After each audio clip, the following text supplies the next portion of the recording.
The other business that stood out, and this one really stood out to me, Karan, Taiwan Semiconductor Manufacturing Company. It's in Taiwan, A recent and I Buffett pick. guess No. Buffett was in, and then I think he got Okay. quickly out. But the book talks a lot about the founder, Morris Chang.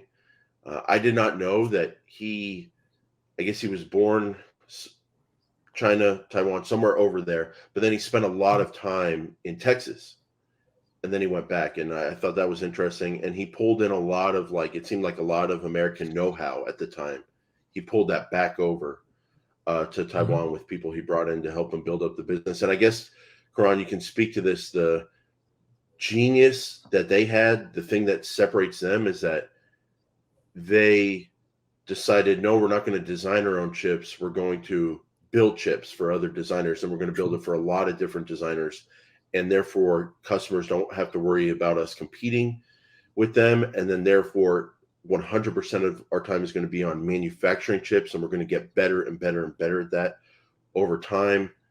Did that kind of grab you as well? The different way they went about their business model? Perfect. Yeah, that is exactly the genius of Morris Chang. And I think he was 54 when he started Taiwan Semiconductor Manufacturing. Yeah. Yeah, he's 91 now. Yeah, he's 91. Wow.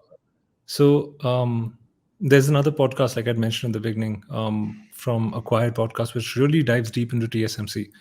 And it's so fascinating. Like, this is probably the most important company in the world, like in terms of global supply chains, in terms of things we use on a day-to-day basis, and we don't even realize, how deeply integrated they are into I mean, everything. the only thing that it compares to me in terms of ubiquity in every product and every need that we have in life, like real needs, like not just like consumer stuff, but like actual stuff we need. The only other thing that becomes comparable to me is oil and oil companies. But the difference in that space is that oil is a commodity, and there's all different a bunch of different countries produce oil, a bunch of different companies around the world produce oil, and there's not one company in one place of the world that does this singular thing like nobody else. And what do they do? I don't know outside my circle of competence, but my hunt, like the way I understand it, is that places around the world, all around the world, produce low-end chips, the chips that are more of a commodity, the chips that are for lower-end uses. But these advanced chips that are, it seems like TSMC is the only company that builds them, basically. There was Samsung also, to a large but then extent. I mean, they haven't been able to keep up because these require intense amount of reinvestment. And it was in 2008 or 2009 when Morris Chang, he's like, okay, I'm going to double down on our production capability, and that like set TSMC like leaps and bounds apart from their competition. They've been able to crush competition because they're able to just continuously reinvest and say, we're going to keep pushing this as far as we can.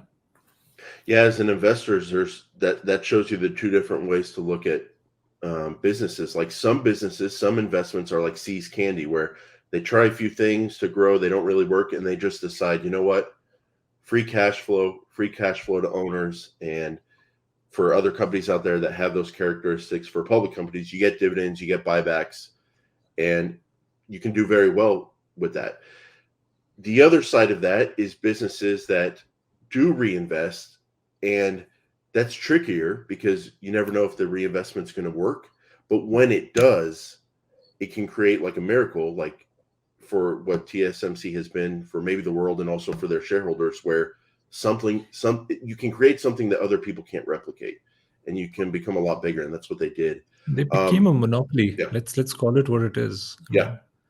You But don't Karan, get to that monopoly status just like that. The point I wanted to make is you said it requires a lot of reinvestment, massive amounts of reinvestment and capital to do what they did. I'm going to take it a step further. I don't think it's just about the capital. I think I don't know what it is, but there seems to be some kind of magic to this industry where you can't just like the US, we have a ton of money, right? Like, I don't think we could just spend I mean, look at all the money we spend on. I mean, we spend crazy amounts of money, Karan, like on everything. So why wouldn't we just take 200 billion, 500 billion and go to Arizona and say, let's recreate whatever's in Taiwan on this plot in the desert in Arizona or in Nevada or something like that. And we don't do that. Is that what the CHIPS Act is? That's literally what the CHIPS Act is.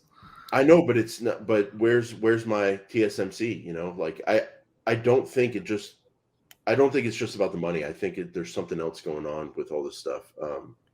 That I don't know if it's the labor or the land or the equipment, but something's going on with those advanced chips that to me it just takes more than money. But